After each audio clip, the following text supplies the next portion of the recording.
Numbers, numbers, numbers is the music in my ear for the last 6 weeks, and I'm not sure how long it will go on for. Greetings from St. Paul's University in Limuru, Kenya, where I work as lecturer and director of international partnerships and alumni relations. I'm glad to join my fellow Canon Theologians, Samson, Paul, and Cynthia, to offer these reflections during the COVID-19 pandemic. For the last 6 weeks, the institution where I live and work has been a ghost town. As soon as the first person in Kenya tested positive of the coronavirus, all learning institutions were asked to close down, and students were given a few days to vacate. After a few days, the government announced a partial lockdown. Those of us who live on campus were given instructions about maintaining social distance and cleanliness. COVID-19 has impacted the country a great deal. With the lockdown, the challenge of people to meet their daily needs is becoming more and more difficult. COVID-19 came to a context which was already struggling with the invasion of locusts, heavy rains causing floods and mudslides, all this that have impacted on the economy of the country. At St. Paul's, there is space to walk while maintaining social distance. Occasionally, I take walks and see other people doing the same. When you meet someone and you talk to them from a distance, the conversation goes to the latest numbers in different countries, especially if the person is from another country. If it's a fellow Kenyan, we begin to compare the counties that are most affected. Currently, the counties that are hard hit are Nairobi and Mombasa. As one who hated numbers in high school maths, I find this new reality of COVID-19 fascinating, that I'm discussing numbers as part of my daily conversations. The daily briefings of the government Ministry of Health is all about numbers. The Minister or his secretary starts the briefings by saying, "Fellow Kenyans, in the last 24 hours, we have tested this number of specimens, and out of these tested specimens, this number have tested positive with coronavirus.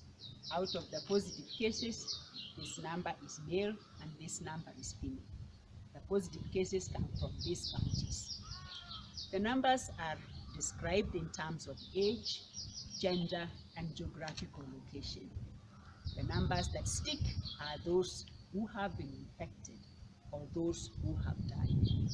Even when in some briefings, the numbers who have recovered are more than the fatalities, it is the numbers of the dead or infected that stick. Not long ago, I missed the updates. I entered the house and my 11-year-old niece, Davina, rushed to me and said, "Auntie Esther, you missed the updates." I asked her what was said, and she said, "They have reported that the number of infections has gone up and 2 people have died." When I asked her what did they say about the recoveries, she said, "They may have, but I did not hear. I only heard about those that were infected and those that have died." So numbers, numbers, numbers seem to be what describes COVID-19 pandemic. Is this uniquely Kenyan? Of course not. It is a worldwide phenomenon, and each person in the Anglican Communion would have a story about numbers in the context of COVID-19. No country is immune from the pandemic. Some places are worse hit than others. And even where the numbers are not high compared to other countries, the language about numbers sounds like a prophecy of doom. Language like the worst is yet to come, or the expectation of the second wave for those who have experienced the first wave. In COVID-19 pandemic, numbers appear to be part of a power game between nations and within nations. Who is more in control? Who has more test kits and protection gear? Who is in charge? It sounds like a battlefield the war on COVID-19 and those who are in the front line. It reminds me of the story in the Bible about the war between the Israelites and the Philistines at the time, when the song in praise of Saul was he has killed 10,000s, and in praise of David it was he has killed tens of thousands. 1 Samuel 18 verse 7. Sad and hard as it may sound, the situation of numbers in COVID-19 sounds like thousands and 10,000s. The numbers affected in the COVID-19 pandemic has exposed each of our nation's weakness in the different systems, not only the health system. COVID-19 is not only a health pandemic, but a pandemic that touches all spheres of human life. The lockdown is one of the measures to limit the spread of the pandemic. Works well for a particular group of people and not others. A mother in an informal settlement staying home is not being safe, but faces danger in form of hunger and death. That's the comment: before Corona kills us, hunger would have killed us. The COVID-19 pandemic has brought to light the deep disparities among people in our nations. Despite the fact that COVID-19 pandemic has hit both the rich and the poor, the worst hit are those who have no access to resources, such as those in low wage earning, or the unemployed, or the elderly. To say the least, COVID-19 pandemic has, on the other hand, brought to light our human greed, inequity, depletion, extraction, confusion, rage, hate, and lack. These are reflected in our communities in different ways.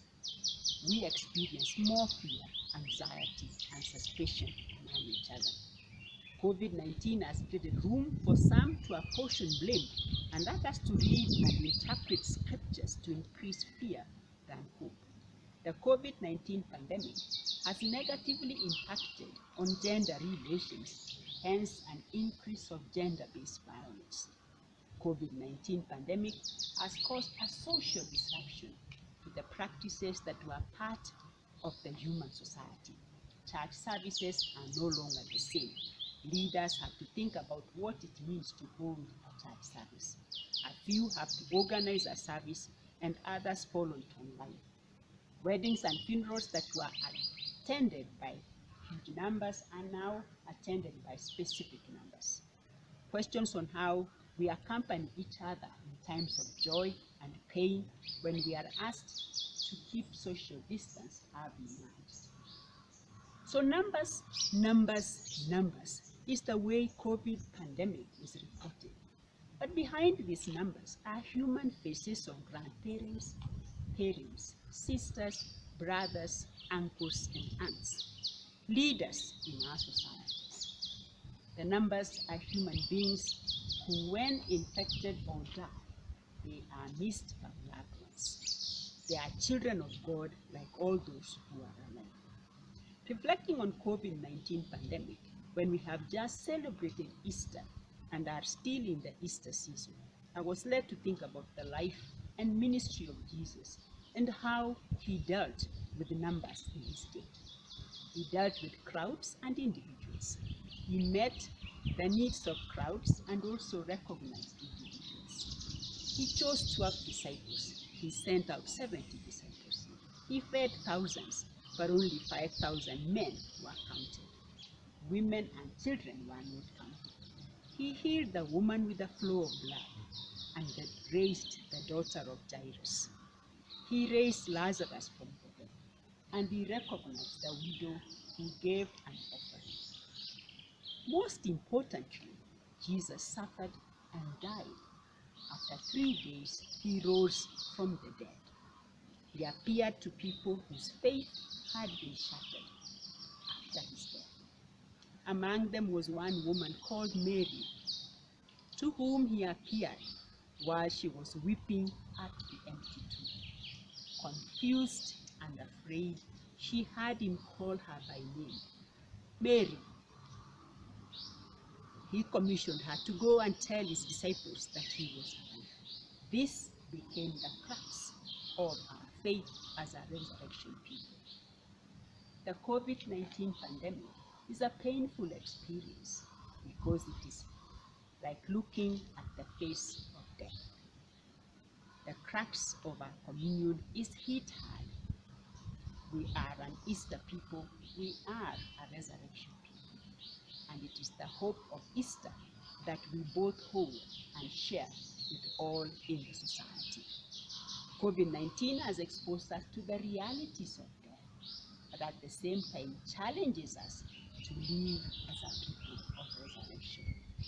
The story of Nietzsche, a 19th century philosopher who admired Christians but never became one, has challenged me. When he was asked why he did not become a Christian when he had written so much about them and the hope they held out in society, he said, for a group of people that claims to believe in the resurrection, none of them looks like you. How will people know that we are a resurrection people if they are not impacted by the way we live? After an Easter service in my home, another niece, Maria, 6 years old, asked me why her grandmother, who had died 4 months back, did not rise from the dead. And I was talking to them about Jesus rising from the dead at Easter. It is a journey that I'm still walking with her.